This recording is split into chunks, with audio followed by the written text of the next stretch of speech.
Another way that we can be doing this, particularly at the elementary level, is by doing a template. So, like I said to you, the Google Classroom is what secondary is utilizing, and it has its advantages. Specifically, since a lot of them already have Google Classrooms, and I know some elementary teachers also have Google Classroom, so they may also be pushing out these templates via their Google Classroom, and you can find out from them if they are doing that. But one thing that we definitely are going to need from them, either way, is their templates so that we can help to modify for our language learners, because we are still collaborating even more so than ever in regards to equity for our students. We need to continue that process. And so you can see here, I took the template that our elementary teachers are utilizing, and I tweaked it to make it work for our English language development elementary teachers if they choose to do this over Google Classroom. And that's something I would like the team to decide. But you can see here I put language of the day from Reach, some reminders that you may have. Up here would be the screencast that you would be doing for your direct instruction. And then you have the reading, the writing, the speaking, the listening, domains, and then the best way to contact you. So I have that there as well. So those are two ways that we can be creating that 20 minutes a week for our English language development for our elementary, and then the Google Classroom as well, or Google Classroom for our middle level and high school courses. So how can we tease this out? Again, here's just an example of what it may look like. So you can see picking for a week 1 of being online, picking what you're working with in the domains. That may be the language of the week. And put in here some examples from units that you've already done in Reach, like Quinto's World, looking specifically at sentence starters, creating a screencast of the story and give examples, rereading the captions and the labels and write about it. And then again, having the students create a flipped grid to talk about community members. So there's just some examples of what a week of work could look like doing ELD instruction. Very simple, nothing too much. Again, we want this to be easy for both the parents and for the students. So we don't want to overwhelm them. We don't want to have a million links in there. We want it to be something simple. So here are some examples for you that you can emulate when creating your own. So the big one, more importantly than anything, is really creating weekly check-ins. Choose different times throughout the week when your students or parents can access you.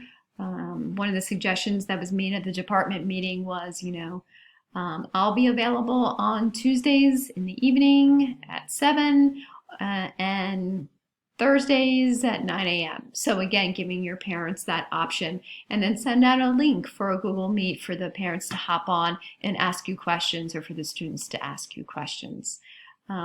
Certainly that should go around your own timetable in your house when you can have like a half hour open office hours to answer questions for both parents and for the students.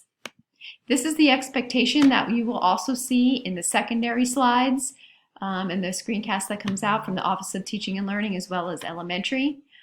So as far as our responsibilities as a department is that we, again, let parents know about our translation options, make sure we coordinate transperfect calls between ourselves or with the classroom teacher when necessary if they're having any issues, set up clear and frequent communication, support the classroom teachers in modifying their instruction, and again, teaching your own language development courses via Google Classroom or using the templates.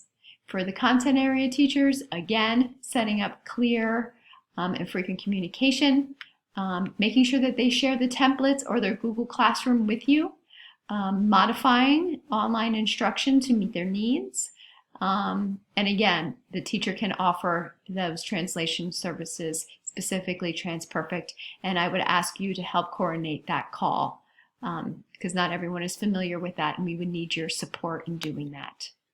So, what does next week look like? Well, I created here a questions link. So when you click on that, you will see there that you can ask some questions in regards to what are some of the questions you have after seeing this screencast. So you can put your questions in there and we will answer them during our kickoff call. Elementary ESL teachers, decide which platform you would like to utilize for each grade level.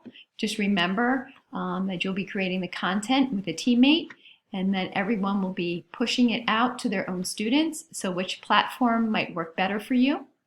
Attend asynchronous and synchronous PD on the various online learning tools, and plan your content for your team with your teammate for that first week of ELD online instruction, knowing your timetable.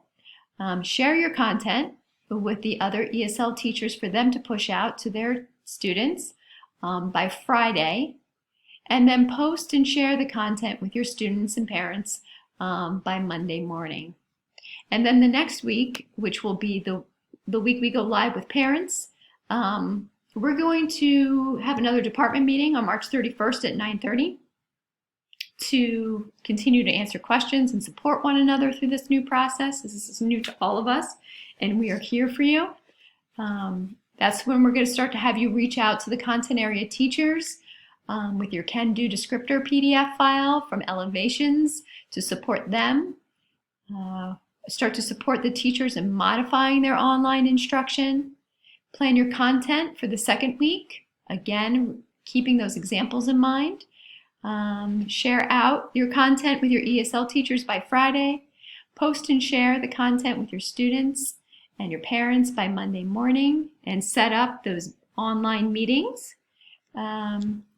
And also complete your logs, which I think you've already gotten through your principals. If you would share them with me and your principals so that we can see some of the successes you're having and some frustrations that we can support you with throughout the process. So thank you for your time. I hope that this has helped you feel a little less nervous. We're here to support you with PD, as well as we've created two different templates that you can utilize to help organize your instructional materials online. We have great materials already, so we don't need to reinvent the wheel. And I will see you all on Monday. I will send out a Google Meet link for you, and please make sure you add any questions in the question sheet that I will be sending out as well.